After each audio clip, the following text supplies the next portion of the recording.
On l'a vu, il est nécessaire aujourd'hui d'accompagner le développement de systèmes assurantiels dans les pays du Sud pour leur permettre d'avoir une meilleure gestion de leur vulnérabilité. Comment transiter? Quels sont les moyens d'y arriver? Quel est, Marc Nabet, votre retour d'expérience? On regarde d'abord comment ils font, en cas de décès, en cas de sortie d'argent, etc. Donc, on s'intéresse un petit peu à la sociologie des risques, qui est quand même au cœur de l'assurance et qu'on a un petit peu oublié. Et en fonction de cela, on va écouter d'abord les demandes. J'aurais tendance à dire des fois plus les demandes que les besoins. On peut voir, nous, en tant qu'étrangers ou de l'extérieur, des besoins, mais qui ne sont pas du tout exprimés comme tels par ces populations. Alors, je m'explique. Quand on va en Haïti, qu'on pose la question en Côte d'Ivoire ou en Asie, peu importe, et qu'on pose la question quel risque vous redoutez le plus, qu'est-ce qu'ils vont nous dire? Ils vont nous dire on a peur de se faire dévaliser dans la rue, par exemple. On a peur que nos légumes, on n'arrive pas à les vendre. On a peur d'avoir les maladies. Bon, multitude de peurs. Dans ce cas, vous n'avez pas de prise pour proposer un produit d'assurance par rapport à ça. Par contre, on va poser des questions sur, par exemple, quel est votre fardeau? C'est le Toula en Zambie, dialecte en Zambie, c'est Chai entre haïtiens. Et ça, ils nous ont dit les funérailles.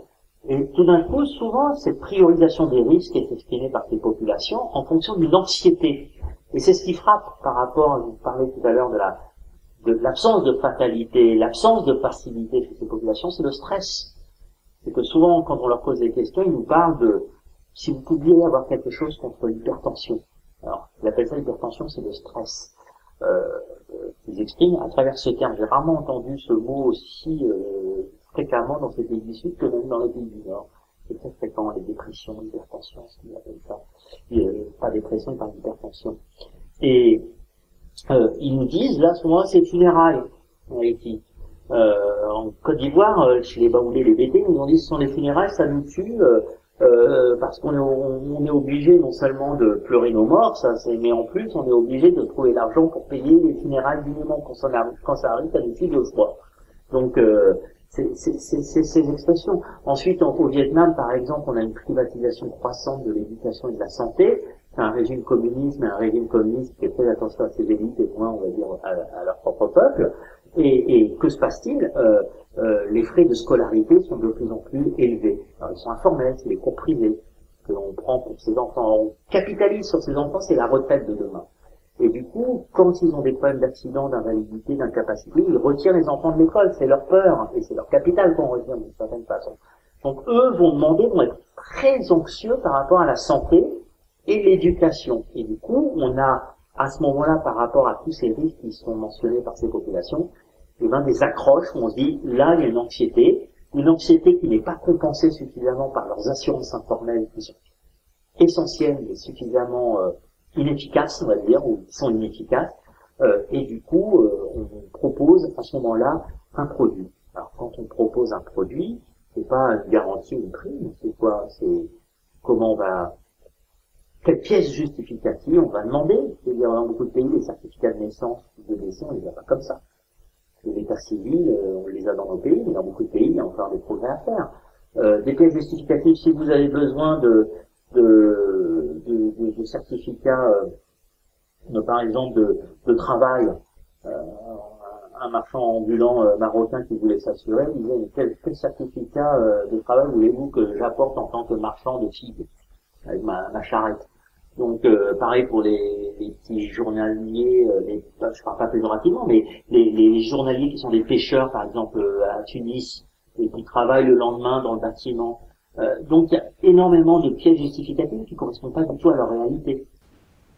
Arnaud Boutsol, de votre point de vue, les produits d'assurance tels qu'ils existent aujourd'hui sont-ils adaptés aux problématiques des pays du Sud?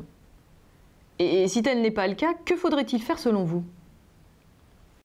Il y a plusieurs réponses possibles par rapport à cette question. Nous considérons à l'Institut qu'il n'y a déjà pas qu'un style de produit d'assurance, parce qu'il y a plusieurs types de personnes, de communautés, de sensibilités, et qu'il n'y aura jamais un produit qui correspondra à des attentes globales. Ça n'existera pas, et je pense pas qu'il faille le faire.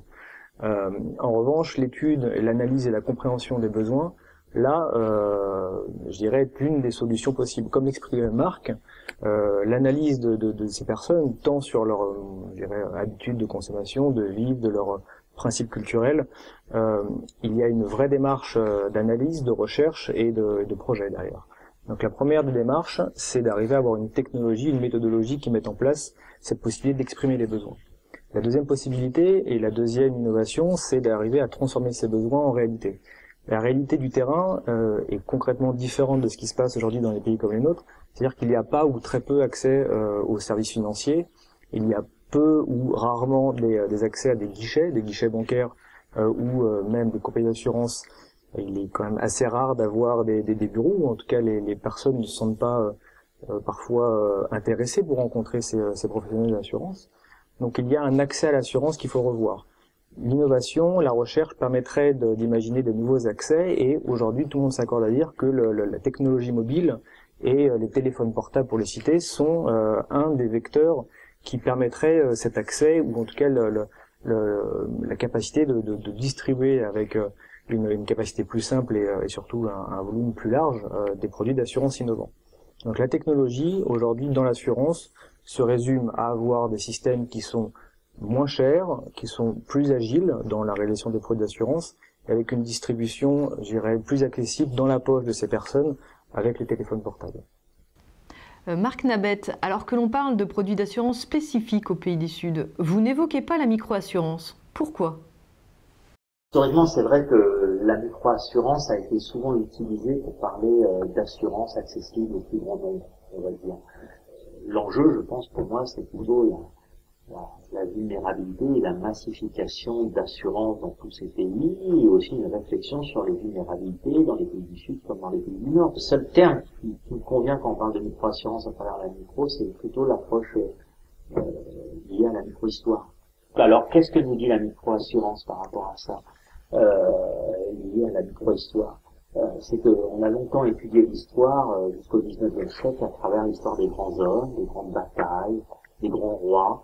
Ensuite, il y a eu l'école des annales historiques qui ont étudié l'histoire à travers l'angle sociologique, économique, politique, les structures sociales, etc. Et puis, dans les années 70, on a commencé à étudier l'histoire et mieux comprendre des phénomènes historiques globaux, des phénomènes historiques à travers l'étude de communautés, de quartiers, de villages. C'est-à-dire, c'est quelque part de personnes d'origine assez modeste. Et c'est à travers l'étude de tous ces petits microcosmes, de ces microcosmes plutôt, que l'on a mieux compris ce qui se passait au sein d'une société nationale. Et je dirais que, à travers ce terme de microassurance, si je le retiens, c'est uniquement ça. C'est-à-dire, c'est plutôt de l'assurance avec une méthodologie de micro-historien. Et on va écouter des personnes, des focus group au sein d'un quartier très populaire de Port-au-Prince, d'Abidjan, de Dakar, dans la zone rurale de Thiès, ou à Canteux, au Vietnam, ou à Phnom Penh et dans ses environs. Et à travers ça, mieux comprendre ce qui se passe au niveau de la sociologie des risques, de l'assurance, de la protection sociale dans tous ces pays, et les opportunités dans ces pays, comme ces dangers. Parce que là où il n'y a pas d'assurance, là où il n'y a pas l'État et le marché, il y a à terme l'anarchie et surtout les mafias. J'ai deux questions pour vous, Arnaud Boutseul. Premièrement, est-ce que vous partagez l'avis de Marc Nabet sur la microassurance? Et deuxièmement, comment est-ce que vous abordez la question de la microassurance au sein de l'Institut MIR? Je partage absolument le point de vue de Marc sur le fait de dire que la microassurance, ce n'est rien d'autre que de l'assurance. C'est de l'assurance qui s'adresse à un plus grand nombre de personnes avec des risques et des typologies de population qui sont bien plus complexes que celles que nous connaissons aujourd'hui. Donc, pour moi, la microassurance, c'est de l'assurance. Je parlais tout à l'heure de l'innovation, et la microassurance, c'est une partie très claire de l'innovation, et il faut accepter d'innover pour toucher la microassurance ou faire de la microassurance. Et c'est en cela où l'institut de recherche que je pilote aujourd'hui a une vocation à être sur le terrain pour définir ces actions de recherche. Marc l'évoquait tout à l'heure, la recherche et la compréhension de ces besoins permettront aux assureurs de faire des produits spécifiques. Pour nous, dans l'Institut MIR, aujourd'hui, nous avons abordé la microassurance sur plusieurs thèmes de recherche. On parle d'économie, on parle de marketing, on parle de distribution, de sociologie, de juridique. Et nous considérons que la microassurance, c'est une nouvelle branche de l'assurance Et je pense qu'il faudra à un moment donné créer aussi un code de la microassurance. Aujourd'hui, on le voit dans des régions comme l'Afrique subsaharienne, où ils ont créé un code spécifique à la microassurance, qui est un rajout du code CIMA, qui a été créé en avril 2013, qui permet de cadrer les dispositifs et les actions des opérateurs qui veulent se lancer sur ce marché. Donc on voit bien qu'actuellement la microassurance est de l'assurance, mais spécifique à des personnes, à des solvabilités particulières, et surtout à des dispositifs à la fois de recherche et des dispositifs de distribution. Donc, en synthèse, la microassurance, c'est rien d'autre que de l'assurance, fait différemment, avec d'autres valeurs et d'autres modèles économiques à réinventer. Plus généralement, comment voyez-vous évoluer aujourd'hui le marché de l'assurance par rapport aux problématiques nouvelles soulevées par la microassurance ? Je le vois concrètement par des demandes qui nous sont faites. Nous sommes rattachés, comme je précisais, à l'École nationale d'assurance et au dispositif IFPAS-CNAM. Donc dans ce sens, nous recevons des demandes très concrètes de la part de compagnies ou d'instituts de microfinance locales qui souhaitent faire évoluer les compétences de leurs collaborateurs, compétences qu'elles soient d'un point de vue actuariel ou des compétences liées à la distribution. Donc je considère que la microassurance, en tant que nouveau métier, en tant que nouvelle branche d'assurance, est aussi liée à très clairement des nouveaux dispositifs de formation qui soient à la fois rattachés à, bien sûr, aux fondamentaux de l'assurance, à savoir l'aspect souscription, gestion, évaluation, sécurité aussi liée, je dirais, au contrat d'assurance par rapport aux populations auxquelles nous nous adressons. Et la formation, elle est très clairement liée aussi à la capacité de proposer ces produits-là à des personnes qui n'ont pas tout le temps l'éducation ou la formation en lien avec cette compréhension de produits. Donc il y a une grosse activité de formation, qu'elle soit en présentiel, en e-learning ou par des moyens multimédia auxquels nous avons accès aujourd'hui. Une formation qui de toute façon devra être adéquate par rapport aux populations et à la solvabilité des personnes. Merci à tous les deux. Je vous propose de nous retrouver dans la 4e et dernière partie de notre émission avec un focus plus spécifique sur la France et sur des projets de micro-assurance développés par l'Institut MIR.